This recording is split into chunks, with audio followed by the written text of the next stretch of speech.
I made these books, and in this video I'm going to show you how I did it. Hello there everyone, if you don't know me, my name is Gail and I am an artist, illustrator, and designer, and I recently made my own book. This book is my Inktober 2023 31 Days of Cats book, and it's flipped because cameras, lol. But I'm going to go through the process of showing you how I made this book, starting with the illustrations, my first printed draft, my second printed draft, getting the Amazon proof that I then approved and made some edits to, and then how I got the official final booklet.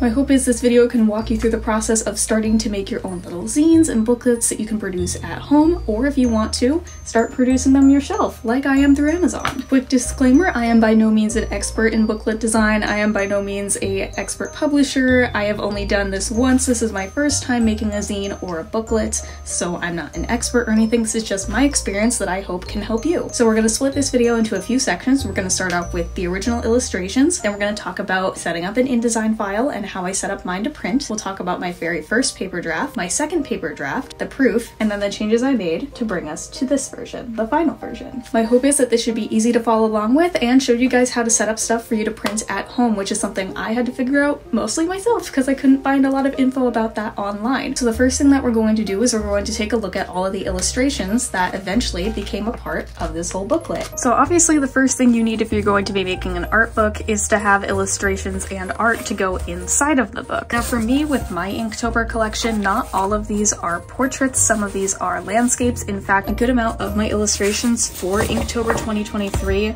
were landscape style. These are just some examples. And so when I was arranging my book, I needed to decide how I wanted to orient the pages, how I wanted to lay out all of the artwork. And for the vertical ones, it was easy. I could do one page for each vertical illustration. Each vertical illustration would have its own page. That's pretty simple.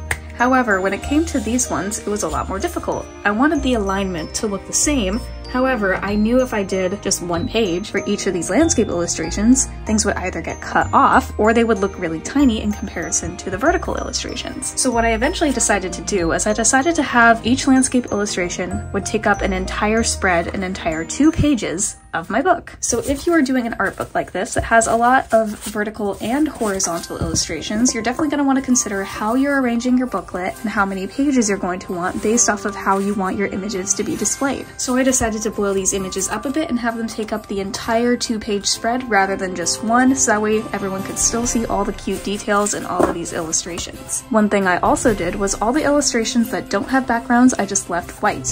Whereas if they have colorful backgrounds or they have really dark backgrounds or detailed backgrounds, I would let them have a black background. Once you have your illustrations, you're good to start scanning them or photographing them. Just have them in some high quality format that you can use to then upload into your book. For me, I used my printer scanner. However, if your phone's camera is high enough quality, that works just fine as well. Now that we have the illustrations, we'll move on into the actual setup of the book. Alrighty, so before I go ahead and show you guys the InDesign document that I made to set up this booklet, I wanted to show you my very first printout draft that I made, which I printed on just ordinary regular printer paper, and I didn't do it double-sided. I just printed it single-sided, and then I taped together each of the would-be pages that I would be printing double-sided in my second draft. So if you're trying to do a test print of your book, make sure that you're sizing your booklet to be a size that can actually print on regular 8.5 by 11 paper. At the time, this was a 5 by 7 booklet, so it was able to fit on there just fine. So as you can see, 2 sheets of paper that I taped together and then made into this little book. And I did arrange everything in InDesign, and I'll be showing you the file for that in just a second. But something that's really important to remember to set up when you're working with something like this is to set up bleeds and margins. I will again show you that in the InDesign document. And if you're making something this large, another thing you're going to need to account for is this section here, which is called creep. Because when you have a booklet that is extremely thick like this one was, you're going to have bits of the pages that are going to be sticking out from outside of the cover. And in final production, that bit gets chopped off. So as you're working on your book, you're going to want to make sure that your spread that's in the exact middle of the book doesn't have any critical information that's going to be getting cut off. So you can see here there's quite a bit of extra space here on the sides. However, when we get to the middle of the book, there's barely any of that space left, yet none of the text is being cut off. So as you're working on designing your booklet, make sure that you account for creep, especially if you're doing something this large and you're printing it at home yourself. Now for me, this was like 13 sheets of paper, and I personally don't have a stapler that can go through anything that thick. So if you're using staples, be sure to really keep track of how many pages you're actually putting into your booklet. If you're sewing the seam to your book, then that may not matter at all. I can't offer any advice on sewing the seam because I decided to use a stapler in my second version, and then this one I just taped together. However, if you're doing something really thin, that shouldn't be a problem. Another thing you're going to want to account for, which I'll go into a little bit more when we're actually printing and talking about this version, is to account for what you're going to have to do while printing. So essentially,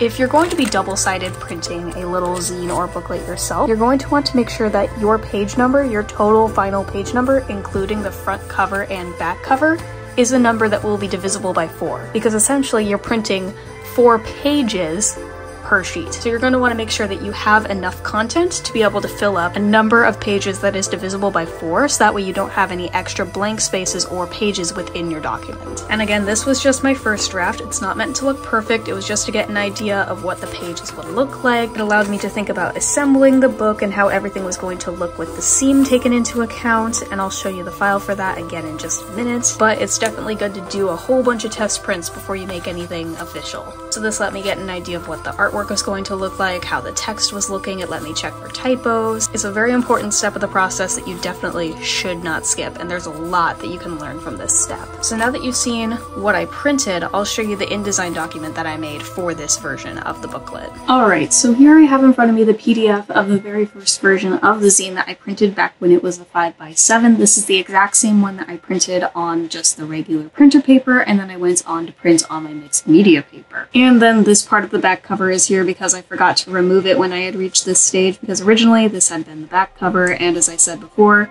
this top one had been the front cover.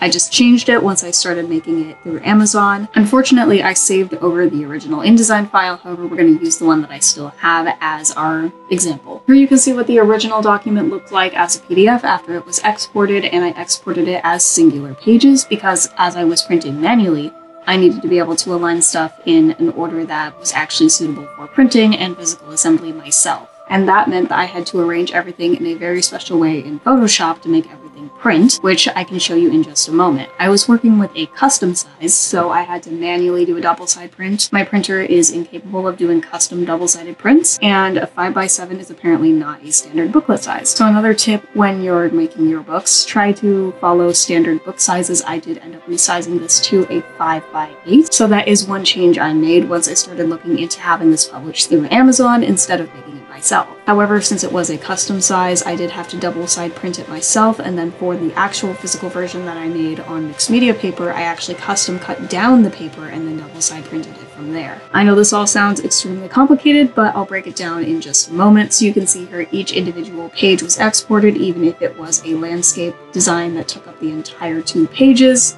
This is what it looked like, and I'll open up the InDesign document to show you what it looked like after I started adding more pages. So this is what the inside of the manuscript ended up looking like. The manuscript is essentially the version of your book that doesn't have the cover. This page right here would have been the cover, and it was for a very long time. We have 2 blank pages at the very end, which is just extra black pages, but since I have the original PDF, I'm going to show you how I started getting this set up to print in Photoshop. So I did set it up as a 5x8. That is a booklet size that I chose once I started going with Amazon. Bleed is something that is extremely important when you're working on any sort of print production job. If you're physically printing something, physically assembling something, it needs to have a bleed. If it's going to be cut, it needs to have a bleed. Bleed is essentially just extra space added to your design where you can have the design flow over the actual size just a little bit in case cutting is off in any way or someone messes something up. You don't have white borders, and you make sure that no critical information is cut off. Additionally, you can see these purple lines here at the top and sides that form a box around our pages. These are the margins. Margins are essentially your safe area for when you're creating your booklet design, so you want to make sure that all of your text and other important information is within those margin lines. So in the case of an actual image, here we have 2 of the first 2 drawings in the book. day 1 and day 2, and you can see here that there is a little bit of the image extending over, and that's because I didn't make these transparent images. I kept the white background and the paper from these drawings, and I just kept it as part of the document. And then you can see that there is a little bit of overlap here. This tail just going slightly outside of the margin, and this goes slightly outside of the margin. However, most of the critical information is all inside of the margins. All of my text is aligned inside the margins, so this should not be cut off or printed off or look weird in any way because it's in the theoretical safe zone. Now for illustrations like this one, where it's a giant landscape piece, I decided some of them I wanted to have it show the entire image, some of them I didn't. Now for my landscape ones, it kind of varies for each piece on how I wanted them to be arranged. For this one, I still left text here at the bottom. However, if we scroll down, here's another example of one of them not taking up the entire page. But if I had a darker illustration like this, I opted for having them take up the entire page. So you can see the borders of the booklet here that are gray. And then you can see I have the image extending outside and covering the entire bleed. This ensures that I don't have any black borders or white borders around the image if it gets cut weird. And then the nice thing about going with Indesign is that everything can stay aligned, so once I found a style for laying out my text that I really liked, I was able to just copy paste it and use it for the entire booklet. You can see I had a very consistent use of text here, featuring the daily prompt, what number it was, and then a little description. I have that for each of the pieces. Sometimes I moved it, sometimes I need it up here, sometimes it's at the bottom. It really depended on the piece. I just wanted to have a little bit of variety in there. Then another thing that I was very careful of, especially while making my second, was that I wanted to make sure that I stuck to the printing in numbers that's divisible by 4. So for some pages, I had illustrations that were vertical.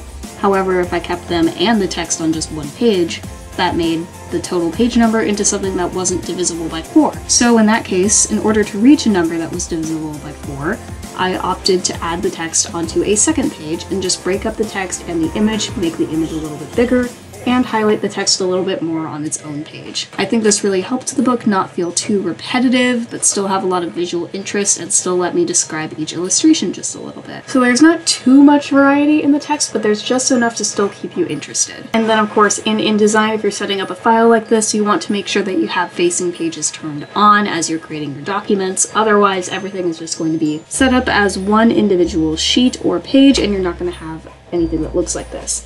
So when you're creating your document, you want to make sure that you do have facing pages turned on. That will be right here in Document Setup, and it also shows up when you're creating a new document. And now I'll go ahead and I'll show you all how I set this up for printing in Photoshop and give you guys an example. Alrighty, so the way that I set this up in Photoshop is by first starting a new file, and that is going to be in 8.5 by 11. However, I'm going to set it to portrait mode. If I zoom over here, you can see I've got it set up 8.5 by 11. We're doing a portrait print. We also have it set to 300 pixels per inch. I should be switching this to CMYK because it's going to be printed. It's not going to be digital.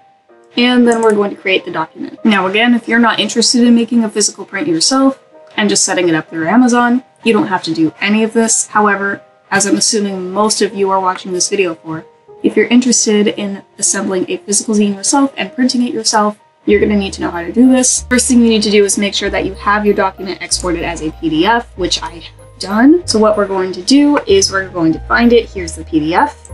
I'm going to close this and quickly go back into Photoshop. I'm going to drag this onto the screen. And then if we pop over here, it's going to pull up a little menu that shows different pages, crop options, and whether you want it as a page, image, or 3D. You're going to want to select page. We have our first page selected already, which is the cover. That's what you want to start with. Having it set to your boundary box should work just fine for now.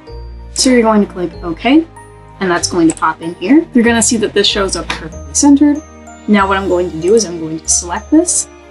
I'm going to click the little rotate bar, and I'm going to turn it negative 90 degrees. I'm then going to push this thing up a little bit. And then the next thing I'm going to do is I'm going to drag in the same PDF again, but this time I'm going to select the final page, which is the back cover. That's page number 52. So page number 52 is selected. You're going to click OK, and we're going to also turn that 90 degrees. I'm going to slide it down and have it be perfectly aligned with this page. You'll note that it's perfectly aligned when you see these pink bars go across your screen. That lets me know it's vertically centered, it's horizontally centered, and it's aligned with this top page. And since I'm printing through Photoshop, I'm going to click Print, and that pops up my printer settings and what I would like to do.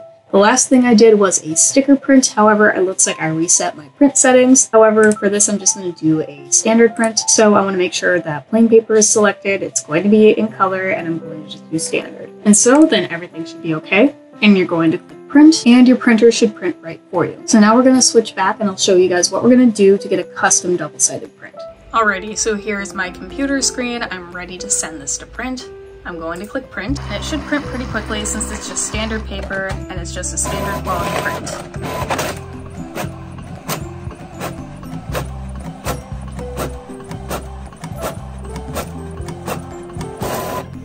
Okay, it's printed. And now what you're going to want to notice and pay attention to is the direction in which your print is facing. So right now this print is perfectly facing me. It's not flipped. So what I'm going to do is I'm going to make sure that it's facing the same direction. I'm going to pop open my back tray. I'm going to pull this out. I'm just going to flip it like this. So now it's facing the opposite direction, but it's still facing towards me. And I'm going to slide it in, and now it's ready to do a second round of print. Alrighty, so now I'm going to show you what you have to do to make your second page. So now what you're going to do is, this may get a little confusing. This is what I consider to be the trickiest part. We're going to jump back over to my file, and I'm going to grab that same PDF, if I can find that file, here it is. We're going to pull that same file back in. However, this time I'm going to select page number 2, because that's going to be our next page. But instead of placing it right here, I'm going to place it on this side. And that's because our print has been flipped around. So when you're looking at the paper, this needs to be on the exact same space that this page is. These two need to be aligned. However, because we've flipped the paper and it's going to be printed double-sided, this would be placed down here. So that means this needs to go this way. So every time you're making a page, you're going to need to alternate where it's placed. If you split these into groups of 4s, it's pretty easy to figure out mentally, but it definitely was a bit of a challenge for me at first to figure out, but now that I've done it several times, I pretty much know what I'm doing. So your next page is going to go here, and then what you're going to want to do next, you're going to want to select your second to last page. This is because this is again a double-sided print, so you're going to need to select the page that's going on the back of your back cover. And for me, that was this little fire cat. So I'm going to insert the fire cat, and I'm going to rotate him, and then he's going to go right here. And now we're going to run through the exact same print process, and everything should be saved. Everything is good, so now we're going to print again. Okay, so you may be wondering, why don't I have a double-sided print here? That's because I'm printing on just regular printer paper, and my printer is not capable of doing a manual double-sided print. It just shreds regular paper, so I can't do a standard double-sided print on regular paper. However, I'm going to show you this example, and then I'm going to print one on nicer paper that will be double-sided. So I showed you how to set up this file for production, and now I'm going to just cut these out and show you what it would look like. Okay, so here's our theoretical first page. We're going to flip our cover over, and you'll see that if you line them up like this, they're actually perfectly aligned with each other. This is why we have to do that alternating print setup, so that way we can make sure everything is actually on the right page and stays all aligned. And then just to make things quick and easy, I'm going to take some tape, and I'm going to tape the ends of these pages together. And then I'm just going to fold this page in half, and we're going to make a little crease. And now you've got your front and back cover and your theoretical first page. So now you can see how we theoretically go about assembling the book. So now I'll show you what it looks like to do this on higher quality paper and make it actually be really double-sided this time. Again, my printer just can't do double-sided prints of regular printer paper, so I'm going to show you what it looks like to do it on a different size of paper. I'm going to resize it just to fit on that sheet of paper, and then I'll print it double-sided to show you guys. I'm switching the settings to Ultra Premium Photo Paper Luster. That's just a setting that Photoshop has that I find to work really, really well with higher quality papers, and I'm just going to set it to standard for the moment. And resize to 11 by 14, and we have it set to the correct settings. Click OK. This is now resized and updated. My 11 by 14 is ready to go in my printer, and we're going to click print.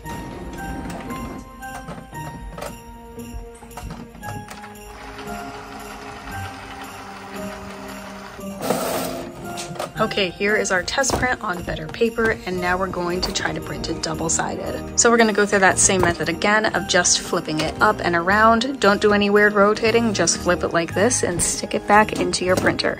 First layer has been printed, and let's go do it a second time.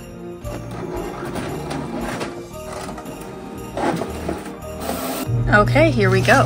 This has now been printed, double-sided, and as you can see, the cover is now aligned with the first page that you'll see on the inside.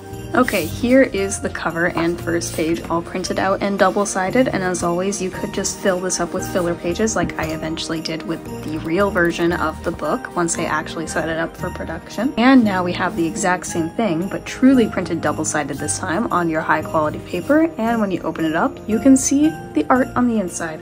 And if we just want to stick this in here, this is how you would continue to set it up. So you would have your third page as this next page, and then on your next layer, you would have the third to last aligned with it.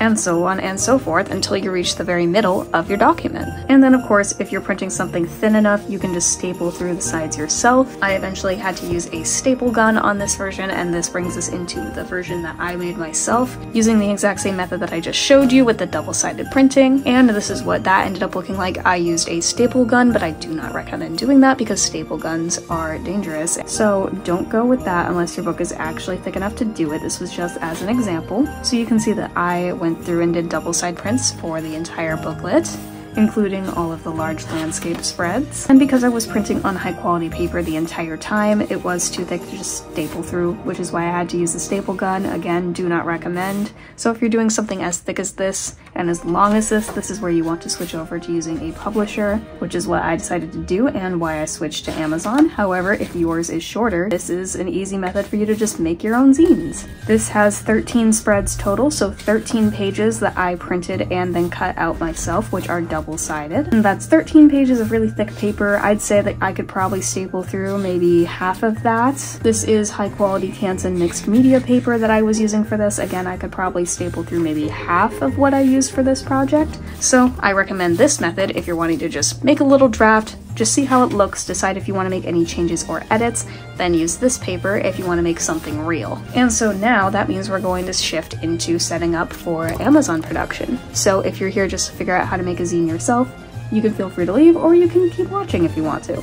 So we're going to talk about this version, the proof, how I set it up, and how the proof works. Okay, so this is Amazon Kindle Direct Publishing. This is where you're going to start setting up your book if you're interested in doing print on demand, which is what I decided to do with my book, since obviously it's too big of a book for me to make myself. You can see it's scheduled for release as I'm filming this video, but as you're watching this video, the book will be out. So this will be released by the time you're seeing this video. And you'll see that it does have a scheduled release, which means that I can only edit it for a certain amount of time before it won't let me because we're too close to the release date. And so here is where you go and you enter your book title, and then you can add if it's part of a series, if it has an edition number, and then your author name. For me, I just chose to go with Abigail Arts. If it's your own book, obviously you own the copyright and the publishing rights, and then there's a section about your target audience, your primary marketplace, what sort of categories it has, keywords for people to look at when they're searching up your book, publication date and release date. After that, you can get started on actually putting content into the book. So starting off, you can see your print options.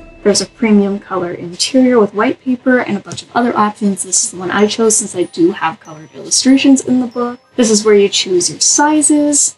I chose 5x8 because that is a standard print size, but there's a lot of different sizes that you can choose. I can't change it now since my book is already ready to be published. And then if you're doing something with illustrations, you're definitely going to want to choose a bleed print, which means you will have to export your document as a PDF. You should be doing that anyway because that is industry standard.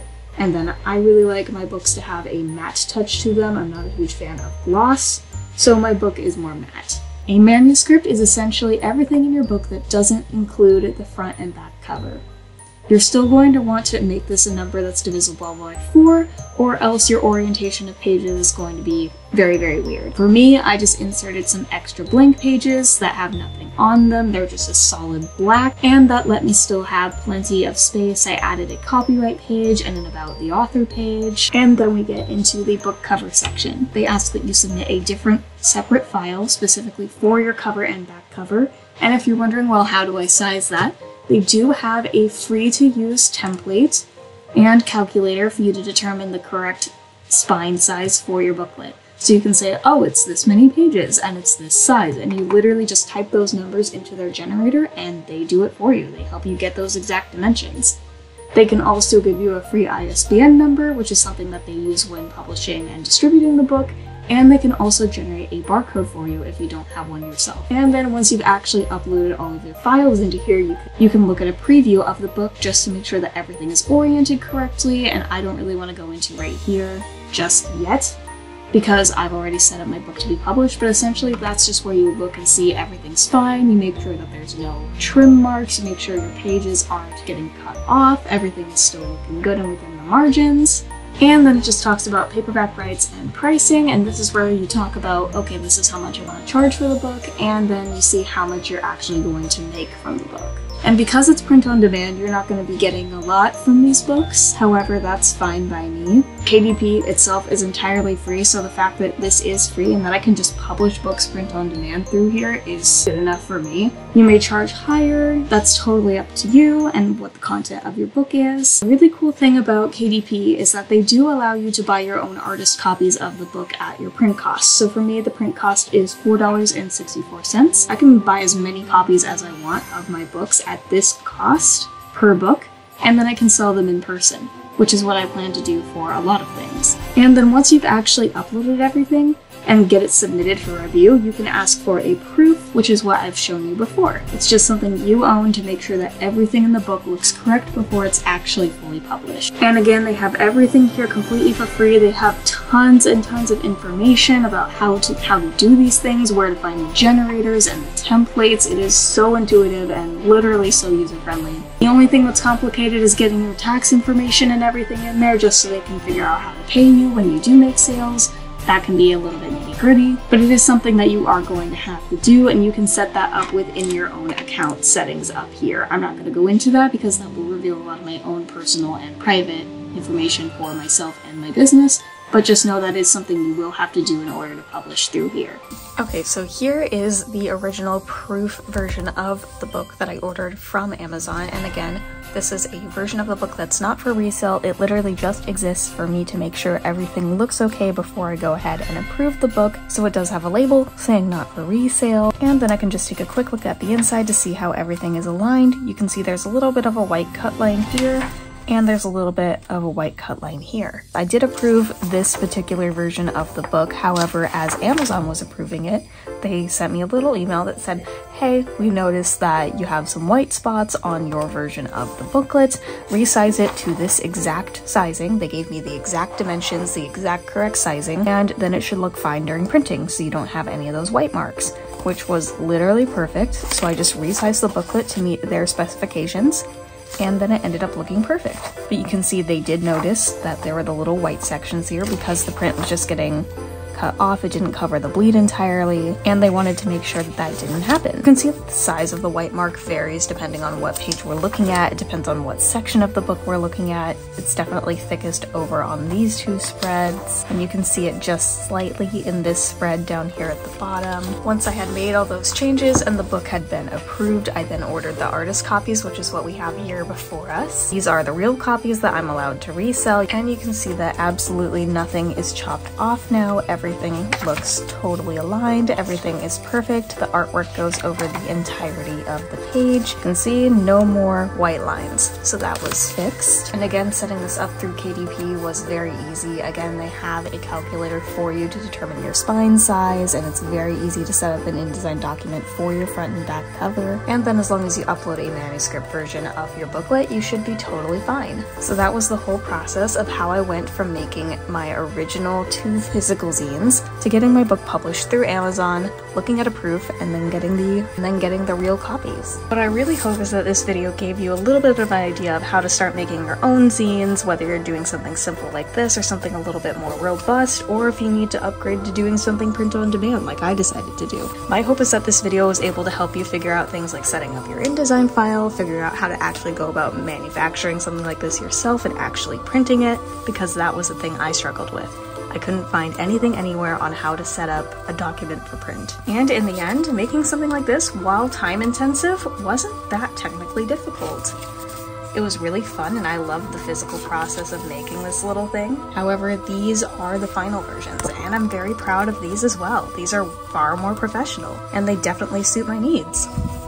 hope you all found this video to be helpful. Again, I specifically made this video not only to promote my own book, which is dropping as you're watching this video, should be out today when you're seeing this video, but the real reason that I made this video was specifically just to help people who are like me that want to make zines but couldn't find information on, okay, how do I print this thing? How do I even set it up to print? How do I manually do a double-sided print? How do I figure that out? I really just hope that someone was able to learn something from this video and that you had fun learning something new, and I hope you try to make a zine yourself. I know I struggled to find all this information and I had to do a lot of experimenting myself, so if I can make this information easier for people to access and understand, I want to do that. As a reminder, 31 Days of Cats, based on Inktober 2023, is out today as you're watching this video on Amazon. You can go buy it on Amazon for $11. The link to the book will be in the description for this video, and you'll see me posting it literally all over all of my social media, and I will put every single social media that I'm on up here so you can see it and follow me literally everywhere. So much time and hard work went into this and I'm very proud of it. I really hope you all enjoyed this video. I really hope you learned something. As always, you can like, comment, share if you feel so inclined, and I'll see you all in my next video. Don't forget to check out the book. Love you guys and Happy New Year. Bye everybody.